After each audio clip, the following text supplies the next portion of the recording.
मैं खासकर नौजवान साथियों से निवेदन करूंगा कि राजनीतिक पार्टियां, ये सरकारें सोशल मीडिया का खूब इस्तेमाल करती हैं, तो जो नौजवान साथी किसान है, किसान का बेटा है, वो अपने अपने फोन को खोल के उसमें फेसबुक लाइव जरूर चलाए, ताकि जो किसान यहाँ पे नहीं पहुंच पाए उन तक भी हमारी बात पहुंच पाए। तो जितने भी नौजवान साथी वो वीडियो जरूर बनाए, फेसबुक लाइव के माध्यम से या वैसे वीडियो बनाए।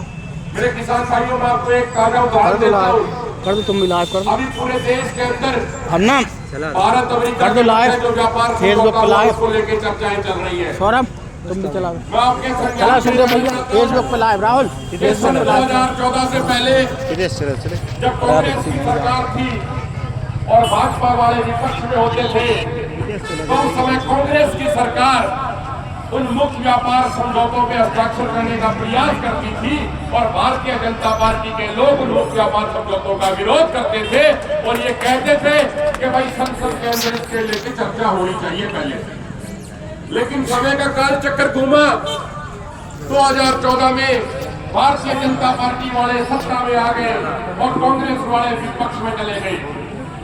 और समय की विडंबना देखिए, इस देश का दुर्भाग्य देखिए, इस देश के किसानों का दुर्भाग्य देखिए कि जो लोग 2014 से पहले मुक्त व्यापार समझौतों का विरोध करते थे, सत्ता में आने के बाद वो धड़ल्ले से मुक्त व्यापार समझौतों में हस्ताक्षर करते जा रहे हैं और इस देश के किसानों के भविष्य के साथ खिलवाड़ करने का कार्य कर रहे हैं। इस देश के किसानों के हितों के साथ समझौता करने का कार्य कर रहे हैं। इस देश के किसानों के हितों को बेचने का काम कर रहे हैं। इस देश के किसानों के हितों को अमेरिकी सरकार के सामने गिरवी रखने का काम कर रहे हैं। मेरे किसान भाइयों, अभी मेरे से पहले भाई जसदेव सिंह जी ने बताया कि किस तरीके से जैसे ही भारत और अमेरिका के बीच में मुक्त व्यापार समझौते को लेके एक फ्रेमवर्क में हस्ताक्षर हुए और भारत और अमेरिका की दोनों सरकारों की तरफ से साझा वक्तव्य आया, जिसमें ये कहा गया कि सोया का तेल मंगवाया जाएगा अमेरिका से।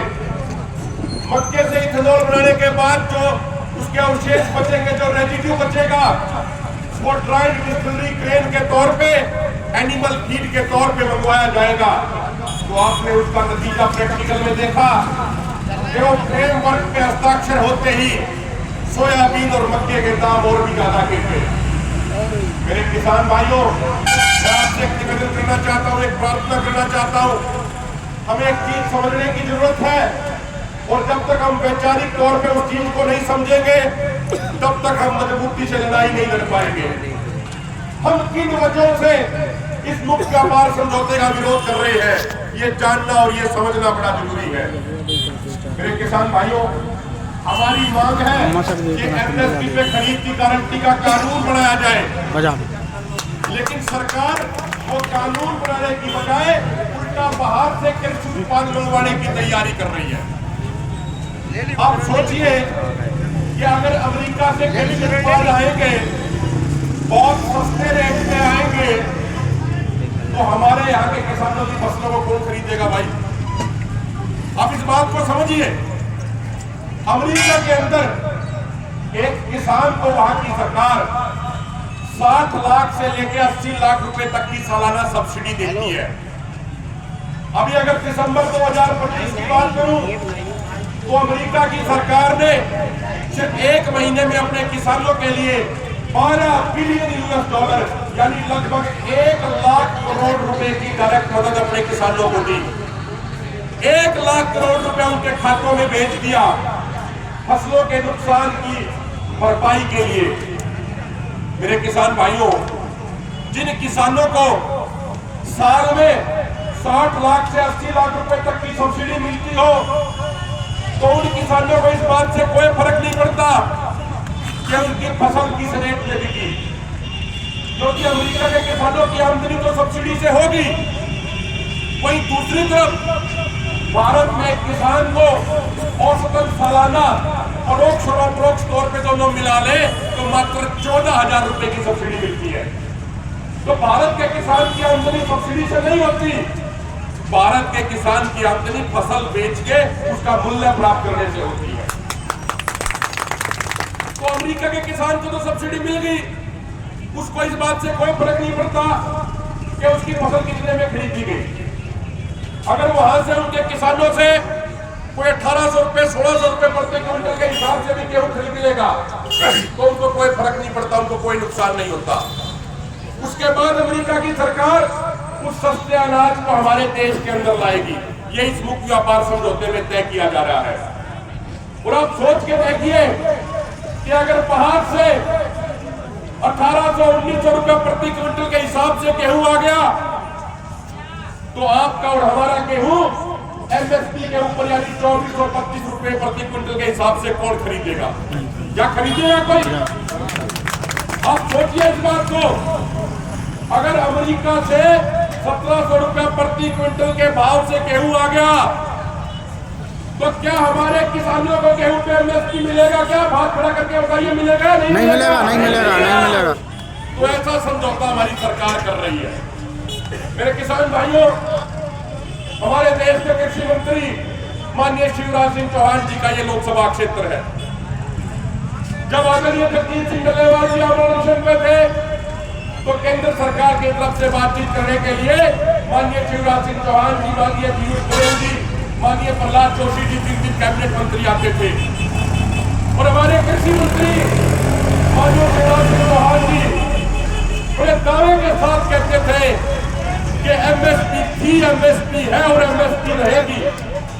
वो कहते थे कि डल्लेवाल साहब आप अपनी सेहत का ध्यान रखिए, आप अनशन समाप्त कीजिए, हमारे ऊपर विश्वास रखिए, एमएसपी थी, एमएसपी है और एमएसपी रहेगी।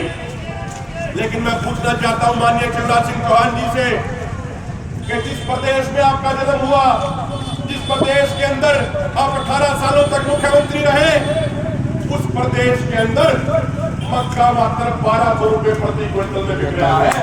इस मक्के का एमएसपी 2400 रुपया प्रति क्विंटल है। तो कहां गई आपकी वो बात कि एमएसपी था, एमएसपी है और एमएसपी रहेगा? ये प्रदेश का, देश का किसान आपसे पूछना चाहता है। आपको इस बात का जवाब देना चाहिए कृषि मंत्री जी। कल अब्दुल्लागंज में आसपास के बहुत सारे गांव से किसान इकट्ठे होकर आए। वहां पे उन्होंने जो हमने आह्वान किया हुआ है, उस आह्वान के तहत उन्होंने अपने अपने गांव से प्रस्ताव पारित करा के हमें दिए। आदरणीय जगदीश सिंह डल्लेवाल जी को सैकड़ों गांवों से प्रस्ताव पारित करा के हमें सौंपे। उस प्रस्ताव की कॉपी हम आपको भी देंगे और आपसे भी निवेदन करेंगे कि आप अपने इस एरिया के तमाम गाँव में जाइए और वो प्रस्ताव गाँवों से पारित कराइए। वो प्रस्ताव हमारी मांगों के समर्थन में है। हर गांव से कम 11 लोगों के नाम, हस्ताक्षर और मोबाइल नंबर उसमें दर्ज कराइए। उसके बाद वो सारे हम इकट्ठे करेंगे और 19 मार्च को जब दिल्ली के रामलीला ग्राउंड पे हमारी रैली होगी तो उस रैली के बाद वो तमाम मांग पत्र देश के प्रधानमंत्री माननीय नरेंद्र मोदी जी को सौंपने का काम करेंगे और नरेंद्र मोदी जी को कहेंगे कि ये सिर्फ प्रस्ताव नहीं है, ये इस देश के किसानों की भावनाएं हैं और आपको हर हाल में, हर सूरत में इस देश के किसानों की भावनाओं का सम्मान करना पड़ेगा, इस देश के किसानों की भावनाओं को स्वीकार करना। मेरे किसान भाइयों, मैं आपसे कल पे छोटी सी विनती करना चाहता हूँ, प्रार्थना करना चाहता हूँ। बीजेपी के नेता, सरकार के नेता आएंगे आपके बीच में और कहेंगे कि भाई मुक्त व्यापार समझौता तो बहुत अच्छा है, ये किसान संगठन आपको बहका रहे हैं, पकड़ा रहे हैं, ऐसी हमने कोई बात उसमें नहीं लिखी कि हम बाहर से मंगवाएंगे। ये बातें सरकार के पदाधिकारी, सरकार के मंत्री और अधिकारी आपको कहेंगे। ऐसा कह के आपको बरगलाने का प्रयास करेंगे। लेकिन मैं आपके साथ 2 बातें साझा करूंगा। उन मंत्रियों, पदाधिकारियों, अधिकारियों से वो 2 बातें पूछ लेना, अगर वो जवाब दे दे आपको तो फिर देना। उसके अंदर 2 बातें लिखी गई है जो भारत और अमेरिका का दोनों तरफ से लिखा गया है। ध्यान से सुनिएगा।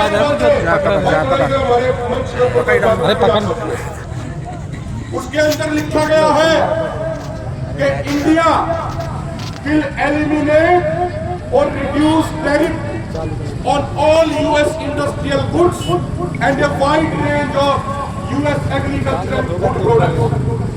अगर हिंदी में इसका अनुवाद करें तो उसके अंदर ये लिखा गया है साफ तौर पे कि भारत अमेरिका से आने वाले तमाम औद्योगिक उत्पादों पे से इंपोर्ट ड्यूटी हटा देगा और वाइड रेंज